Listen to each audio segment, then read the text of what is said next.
Hello everybody, I hope you're well. I am on the beach this morning. It is a bit of a windy day and I have done a little bit of climbing up the rocks, which has been fun. I have sat here and had a nice coffee and some fruit and a nice protein yogurt, so that has been lovely, and I've been watching the tide go out today. It's really super windy, the camera's really shaky, so I do apologise for that. I did a little bit of rock climbing, so to get up to this higher point here, which you know, it looked quite easy, but they were quite challenging actually to get up to, because I probably haven't really got the best footwear on.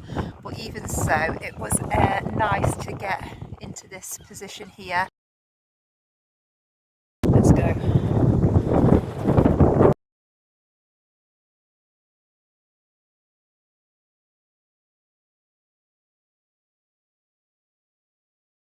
I found some nice shells.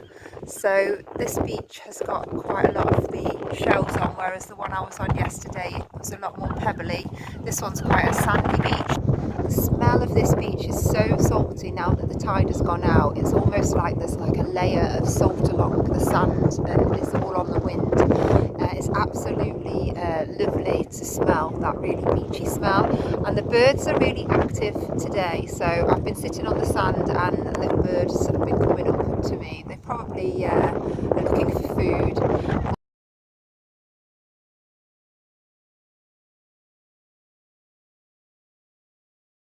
There are loads and loads of jellyfish too on this beach now that the tide has gone out. You can see them all on the sand.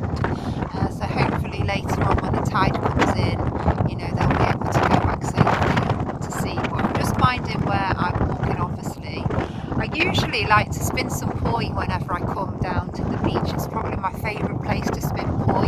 Those of you who don't know what that is, it's where you have a little bit kind of like juggling balls like on the end of a string, and then basically you spin them round and make patterns with them. And they're usually like just a round colourful ball, or they might have ribbons taken off of them, or LED ones, so they light up in the dark, or fire koi.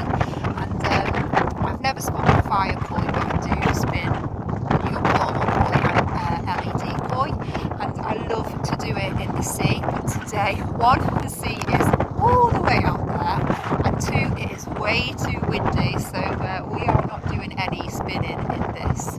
So that will have to wait for another day, which is not a problem. So instead I am going to head over to a little miniature railway where the guys basically, you know, volunteer and they run this little beautiful, cute miniature railway. And I absolutely love engines, I love machinery, I'm proper into tractors, and I really like monster trucks as well. So I am this other, even though I love nature, there is this other side of me that is really into machinery, and one of my favourite things to do is go and see kind of extreme sports. I love like monster trucking, I love FMX bike riding, so anything that's like a little bit extreme. I did actually go and see the monster truck live this year, which was one of the best experiences. I think for me it was the sound of the engines, you know, when one monster truck fires up and that engine, it just goes boom, like through you,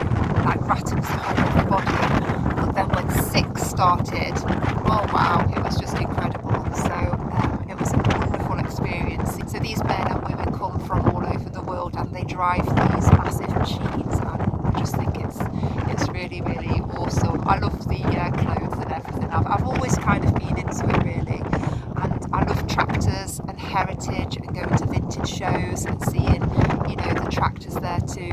I think one of the things this year that I have really missed is this summer, because everything was so early in the season. I have not managed to see any harvesting of the wheat this year, and I'm really sad about it. I keep going past the fields and I'm seeing that they have been baled, and I've not even seen a baler out either. So usually I would, you know, stop. Everybody who knows me is like, during harvest season, if I've got a plan and I'm supposed to be meeting somebody, they know that they could probably add like another half an hour onto that that, because if I see a baler or I see a combine in the field, then I am stopping to watch the combine at work.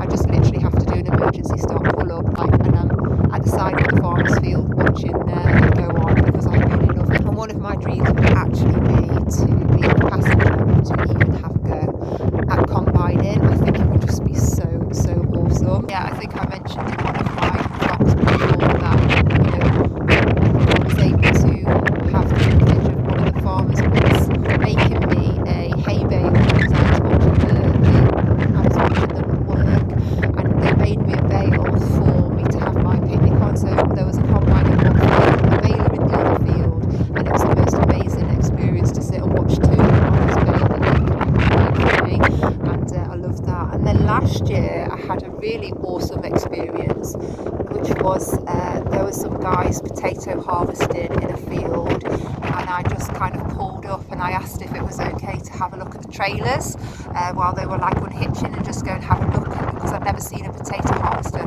up close. I've seen them at shows, but not one like that was working in the field. And so I went and had a look at it, and then they basically said, why don't you come harvesting with us? So I just jumped in the cab and basically went harvesting with these guys, and it was great to see it all on the machines, and we could see the potatoes coming in the back, it all happening on the little screen, and it was absolutely an amazing experience. And they gave me a bag of potatoes to take home with me, and I had them. I made chips for tea. I've got a really old fashioned, still got a chip pan with not a deep fat fryer, a basket, a chip pan with a basket inside, that I still do chips with, because it's how I had them as a child, and nothing else can give me that taste of keep using that same oil. So every now and again I use the old chip basket, and I did them, and they were so nice. And ever since then I saved a few of those potatoes, and then I grow them every year now. I just keep kind of seeding them and regrowing them, and it's kind of makes that memory live on. And it was wonderful to go harvesting. In fact, it happened last summer. So yeah, was it last summer? Was it the summer before? It might be the summer before. But anyway, it was the summer before, because I grew them last year. But even so, to this day, I am still buzzing about that experience. So if any of you have got a combine harvester and you need somebody to help you combine your field, I can't guarantee how great I'd be, but I am your girl. So yeah, if you know anybody, that would be awesome. I'd love to do that. Of course, miniature railway is not extreme, but I do appreciate, that old steam element, and people spend their time to kind of maintain heritage and to look after these kind of old traditions, and to show us machinery, and they keep them in such beautiful condition, and they have the little tiny fireboxes, and they put the coal inside. Some of them are electric, and some of them they put the coal inside, and you can see the little glow of the firebox. Also, I love how passionate these people are when they volunteer to do these kinds of things, and they're really thrilled that you go to them and pay and go and see what they're up to. So I'm going to head over there and go and see that, and then I shall probably go to the supermarket, grab a couple of nice salads, and then see where the wind takes me.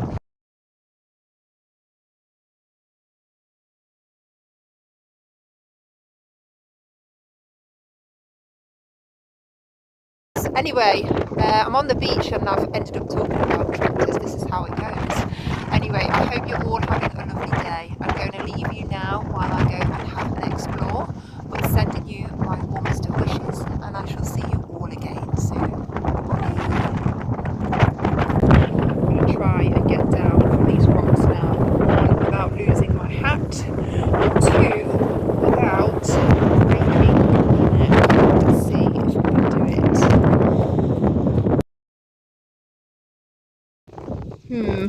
I'll see you soon, hopefully. Bye.